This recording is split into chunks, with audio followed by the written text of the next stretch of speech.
तो नेक्स्ट अपन लोग पढ़ते हैं, आगे बढ़ते हैं थोड़ा, है ना। थोड़ा सा सेट्स को लिखना पढ़ना जानते हैं ना, अभी तक तो पहचानना जाने, ठीक है ना। अभी मान लो कि अपने को लिखना है कि सेट्स को कैसे लिखेंगे। मान लो कि अपन बोल दिए कि जैसे एक था ना collection of natural number less than 100, अगर अपने को इसको लिखना है तो मैथमेटिकली कैसे चीज़ों को लिखेंगे उस चीज़ पर अब बात करते हैं, ठीक है। तो बेसिकली अपने पास दो तरीके होते हैं लिखने का, एक होता है रोस्टर फॉर्म या टेबुलर फॉर्म और दूसरा होता है सेट बिल्डर फॉर्म। तो 2 टाइप्स के होते हैं जो सेट को तुम रिप्रेजेंट करोगे। और बता रहे अगर नॉर्मल डायग्रामेटिकली अगर करोगे डायग्राम बना के तो बहुत आसान है। वैसे जनरली अपन यूज जो करेंगे आगे जो अपन देखेंगे फंक्शन वगैरह जब 12th क्लास के मैथमेटिक्स पढ़ोगे उसमें कैसे रिप्रेजेंट करेंगे। ऐसे एक सिंपल सा एक बकेट बना दो ऐसे, है ना, एक इस टाइप का, है ना, इलिप्स शेप का, है ना। बकेट नहीं बोल सकते ना, इसको क्या बोलोगे तुम लोग, अंडे टाइप का, एग शेप, हाँ एग ओवल वगैरह वगैरह, ठीक है, ओवल शेप ऐसा बना देंगे। अगर तुमको लिखना है कि set of natural number less than 100 तो अपन क्या लिखेंगे 1 2 3 ऐसे करके 99 तक लिख लेंगे, ठीक है ना। लेस देन 100 बोले तो 100 तो नहीं आएगा। और इसमें देखो ध्यान देना है अपने को, सेट को लिखते समय कई सारी चीज़ें आता है। अब सेट देखो एक फैमिली की तरह है ना, किसके तरह है, फैमिली की तरह। उसके जो इसके अंदर जो जैसे ये जो लेस देन 100 जितने नंबर्स आए इसको क्या क्या बोल सकते हैं, इसका नाम है ना। तो इसको तुम क्या बोलोगे, एलिमेंट बोल सकते हो। क्या बोल सकते हैं, एलिमेंट्स बोल सकते हैं। कोई मेंबर बोल सकता है ना, कि मेंबर ऑफ सेट है ना, इस सेट का, इस फैमिली का मेंबर है, या ये एलिमेंट है इस सेट का। और सेट को जब भी रिप्रेजेंट करेंगे, है ना, तो कैपिटल लेटर से, इंग्लिश अल्फ़ाबेट के कैपिटल लेटर से रिप्रेजेंट करते हैं। जैसे मान लो कि इसको दिखाना है कि सेट ऑफ नेचुरल नंबर है, इसको क्या बोलेंगे, कुछ भी नाम दे सकते हैं। तो अल्फ़ाबेट का कोई भी उठा लो एक, है ना, ए, तो स्मॉल ए से नहीं रिप्रेजेंट करना है, कैसे, कैपिटल ए से। ये सब कुछ चीज़ें हैं जो अपने को ऐसे लिखना पड़ेगा, ठीक है ना। यही एक ऑर्डर होता है लिखने का। फाइन, चलो तो अपन क्या बोलेंगे, जब भी सेट को रिप्रेजेंट करेंगे तो कैपिटल लेटर से सेट ए लिखना है तो ऐसे लिख सकते हो, सेट ए, है ना। ऐसा नहीं, सेट ए ऐसा लिखा है तो सही है, कोई ऐसा लिखेगा सेट ए तो ऐसा नहीं लिख सकते, मतलब ये अलाउड नहीं है। ऐसे जो एलिमेंट, मान लो कि जैसे एक वॉवेल्स का हमने बात किया था, है ना, इंग्लिश अल्फ़ाबेट के वॉवेल्स, वो वही सेट था। तो सेट था तो फिर ऐसे ऐसे दिखाएंगे, इसके अंदर क्या क्या दिखाएंगे। अब ऐसे ए ई आई ओ यू ऐसे कैपिटल में नहीं दिखाना है। जब भी इसके एलिमेंट या मेंबर का बात करें तो उसको स्मॉल लेटर से दिखाना है। ये मतलब लिखने का एक तरीका होगा। इसको कैसे दिखाएंगे, ए ई आई ओ यू, ठीक है। इस सेट का भी कुछ नाम अपने को देना पड़ेगा, तो क्या नाम दोगे, वी दे दो, है ना। तो इसको क्या बोल सकते हैं, सेट वी। ये क्या हुआ, एक नॉर्मल मैथमेटिकली चीज़ों को मतलब समझने के लिए, लिखने के लिए। ऐसे कोई रूल नहीं होता। ये मतलब ये नहीं है कि तुम इसको एग्जाम में इस तरह से लिखेंगे। ये अपन यूज करेंगे थ्रू आउट, मतलब दोनों साल। अगर जब भी जरूरत पड़ेगा तो अपन इतना नहीं लिखेंगे, इससे घुमा देंगे, सेट वी बोल देंगे, तुम समझ जाओगे अच्छा ये सेट रिप्रेजेंट क्या हुआ है, ए ई आई ओ यू इसके एलिमेंट है, इसके मेंबर हैं सेट वी के। अब लिखने के ऑफिशियली मतलब जो अपना तरीका होता है ना, जो रूल्स होते हैं लिखने के, वो 2 तरीके से लिखा जाता है सेट्स को। एक होता है रोस्टर फॉर्म और दूसरा होता है टेबुलर फॉर्म, है ना। तो सबसे पहले वो दोनों फॉर्म को समझ लेते हैं। अच्छा एक और बात, एक सिंबल आएगा ऐसा, ये ई जैसा, ठीक है ना, इसको क्या बोलेंगे हम लोग, बिलोंग्स टू। ये एक इंग्लिश फ्रेज बोल सकते हैं, है ना। इसका मतलब क्या होता है, बिलोंग्स टू। और इसको लगाएंगे कैसे, है ना। मान लो कि अपने पास इसका यूज दिखाते हैं, ये सब पॉइंट नोट कर लेना है, ठीक है ना। अभी सब पॉइंट लिखवा देंगे, ठीक है ना। इसमें अगर मान लो कि अपने पास एक ऐसा है, एक सेट है, set of natural number N से डिनोट करते हैं, और इसमें मैं 1 से लेकर 5 तक ले लेता हूँ। 1 2 3 4 5, 1 से 5 नेचुरल नंबर ले लिए, तो ये सेट है ना। 1 से लेकर 5 तक के नेचुरल नंबर का ये सेट है। सेट को किससे रिप्रेजेंट किया, एन से, इसको सेट एन भी बोल सकते हैं। अब मैं बोलूँ, है ना, कि जो 2 है, क्या 2 इस सेट का हिस्सा है, तो तुम क्या बोलोगे, है। मतलब 2 इस सेट को बिलोंग कर रहा है। इसको कैसे लिखेंगे, 2 जो एलिमेंट है बिलोंग्स टू एन, क्या बोलेंगे, एन, या सेट एन बोल सकते हैं, ठीक है, ऐसे लिखो, या 2 बिलोंग्स टू सेट एन, ये करेक्ट है। एनसीईआरटी में तुम देखोगे तो ऐसे एक वो 5-6 प्रॉब्लम दे चुके हैं, है ना, ऐसे ही करके ये छोटी सी चीज़ों पे। एक तुमको सेट दे देगा किसी फॉर्म में, अभी समझेंगे रोस्टर फॉर्म कैसे लिखते हैं, और सेट बिल्डर फॉर्म, और बोलेगा बताओ ओ जो है सेट बी का हिस्सा है कि नहीं, तो ये बिलोंग्स टू हो गया। अगर मान लो नॉट बिलोंग्स टू रहेगा तो उसको कैसे दिखाएंगे, दूसरा, ये तो बिलोंग्स टू का मतलब समझ गए, ठीक है ना। सेकेंड पॉइंट अगर ऐसा रहेगा अपने पास नॉट बिलोंग्स टू, तो नॉट बिलोंग्स टू कैसे रिप्रेजेंट करेंगे, ऐसे देके, है ना, और इसको रेड से कट कर देंगे, है ना, या कोई लाइन इस पर कट कर दिए, ऐसे नहीं देखते हैं, स्मोकिंग ऐसे नॉट अलाउड, है ना, या किल्स ऐसे करके, तो ये क्या है, नॉट बिलोंग्स टू, अरे बिलोंग्स टू भाई साहब। तो मान लो कि अभी मैं अगर सेट एन का बात करूं तो इसमें मैं बोलूं कि 6, तो यहाँ पे क्या सिंबल लगाना पड़ेगा, not belongs to set N, समझ गए क्या, 6 क्या है, नॉट बिलोंग्स टू में आ जाएगा। इस तरह से तुम्हें कुछ भी पूछेगा तो अपन बता सकते हैं ना, ये सब क्या आएगा, लिखने के यूज में आएगा। जैसे अभी इनइक्वालिटी चैप्टर पढ़ेंगे तो उसमें बिलोंग्स टू देखेंगे, है ना, बोलेगा कि ये इसमें है या नहीं है, तो बिलोंग्स टू अगर बोल देंगे हम 4, 5, 6 ऐसा बोल देते हैं। यहाँ पे दूसरा भी कर सकते हैं कि 2, 3, 5 ये सारे बिलोंग्स टू किस में है, एन में है, इस तरह से लिख सकते हैं। क्लियर है। तो अभी तुम लोग क्या लिखोगे, कुछ नोट पॉइंट अपन नोट करेंगे, ठीक है ना। चलो फर्स्ट नोट पॉइंट कि मान लो कोई भी सेट है तो उसका एलिमेंट, इसको एलिमेंट बोलो, इसको मेंबर बोलो, या इसे क्या बोलो, ऑब्जेक्ट बोलो, ये सब क्या है, सिनोनिम्स हैं एक दूसरे के, है ना। तो कोई अगर यूज करेगा कि एलिमेंट, ये सेट का एलिमेंट है, तुम बोलो हाँ, कोई बोलेगा मेंबर, बोले हाँ, कोई ऑब्जेक्ट बोले तो भैया, समझ गया क्या। दूसरा पॉइंट, जैसे मान लो ये सेट अपने को वॉवेल्स का सेट है, इसको कैपिटल वी से ही दिखाएंगे, यूजुअली का बात किया तो यही ट्रेंड है, मतलब है ना, ऐसे स्मॉल भी नहीं करेंगे। तीसरा point, elements of sets are represented by, the elements of sets are represented by small letter of English alphabet. Sets को लिखने के, मैथमेटिकली चीज़ों को लिखने के दो फॉर्म पढ़ेंगे, एक रोस्टर फॉर्म जिसे टेबुलर फॉर्म भी बोलते हैं, और दूसरा सेट बिल्डर फॉर्म। उसमें भी ज़्यादा अपने को जो यूज आता है ना, वो रोस्टर फॉर्म का आता है यूज। तो रोस्टर फॉर्म को थोड़ा समझ लेंगे अच्छे से, और बहुत ईजी है ना। फर्स्ट इसमें जो पढ़ेंगे, ये पढ़ेंगे रोस्टर फॉर्म, और इसे टेबुलर फॉर्म भी बोलते हैं। क्या बोलते हैं, टेबुलर फॉर्म भी इसे बोलते हैं अपन। सेकंड पढ़ेंगे सेट बिल्डर फॉर्म। देखो जेई पॉइंट ऑफ व्यू के यहाँ अपन यूज करेंगे अगर ज़्यादातर, तो कौन सा करेंगे, रोस्टर फॉर्म। इसको जनरली अपन ज़्यादा यूज करेंगे, इजी होता है रिप्रेजेंट करना, है ना, तो अपन बहुत ज़्यादा इसको यूज करने वाले हैं। तो इसको पढ़ लेते हैं।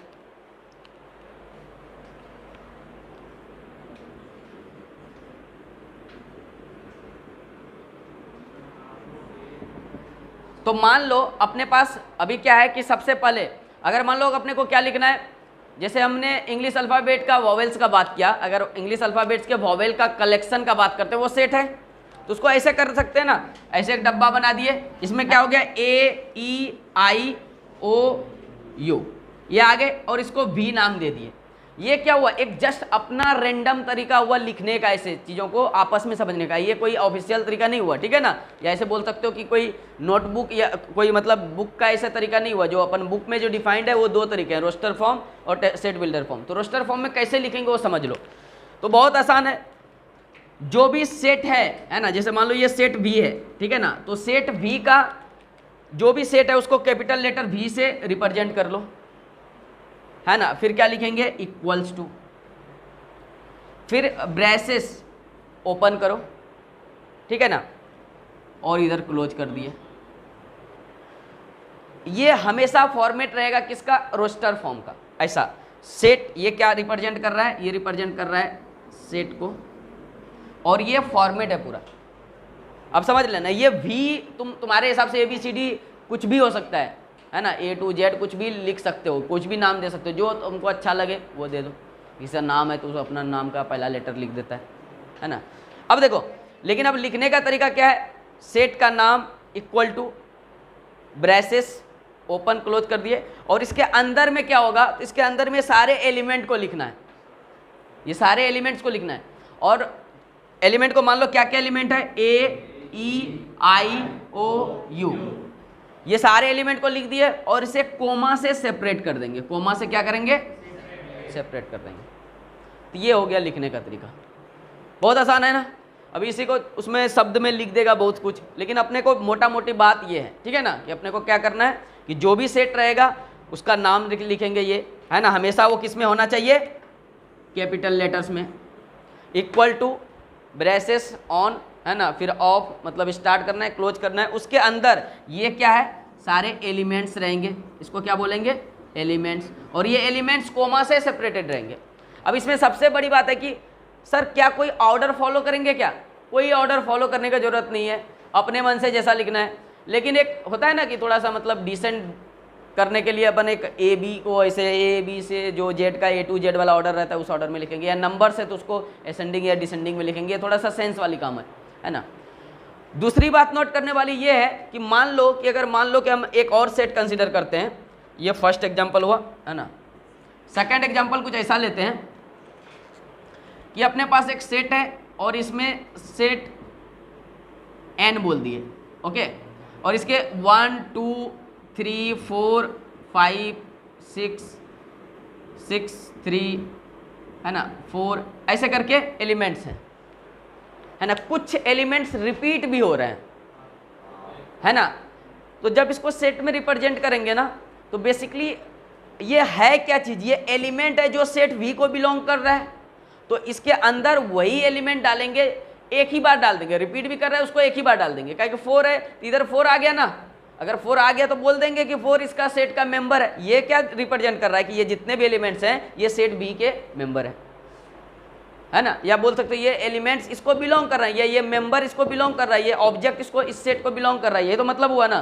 तो उसको लिखने का भी तरीका समझ गए। इसमें अगर लिखना है तो क्या बोलेंगे, एन कैपिटल से दिखाएंगे, इधर सेट नहीं लिखेंगे, क्या लिखेंगे, एन, ये सेट को रिप्रेजेंट कर रहा है, इक्वल टू, फिर ब्रैकेट ऑन करेंगे।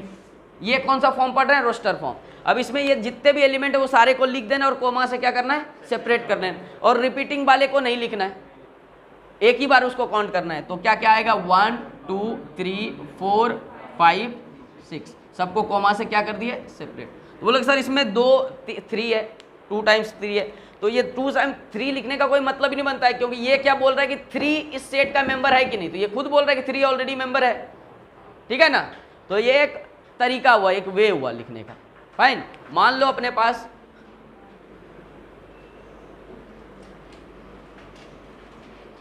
ये सेट n है और इसके अंदर क्या है,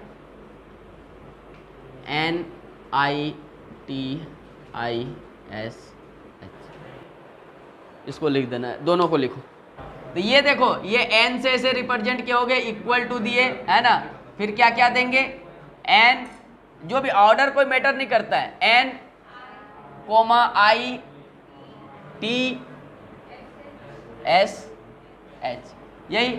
ऐसा नहीं कि 2 बार I नहीं लिखना है, ठीक है ना, 2 बार रिपीट वाले चीज नहीं लिखना है।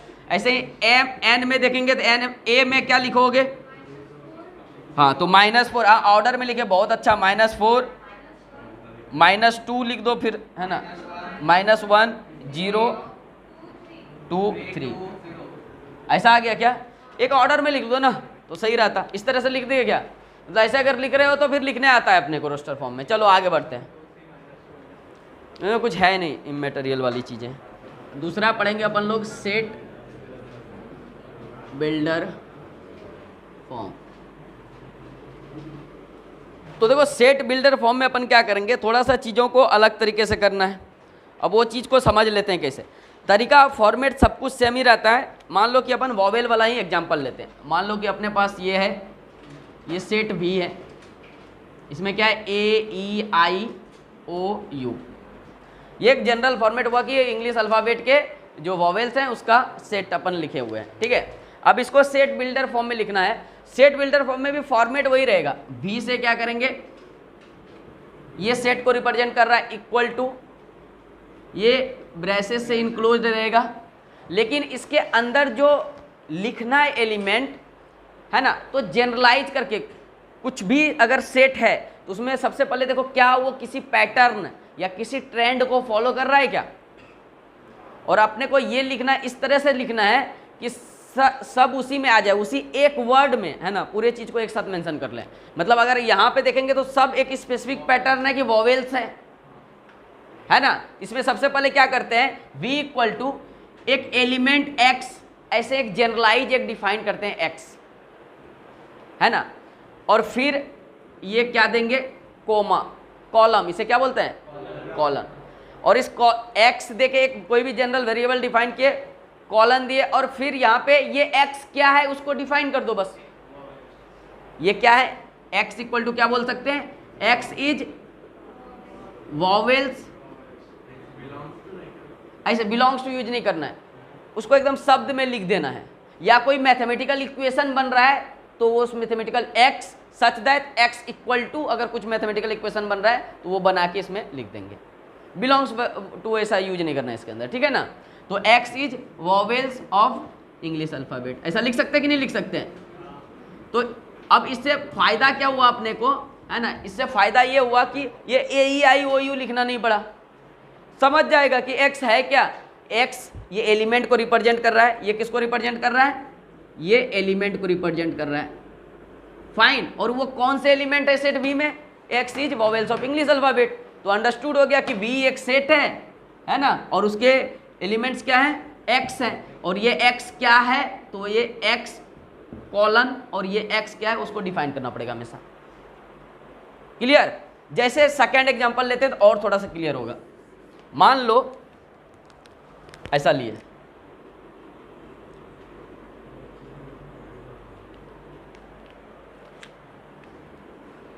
एक सेट कंसीडर करते हैं, सेट A है ना, इसके अंदर लेते हैं 1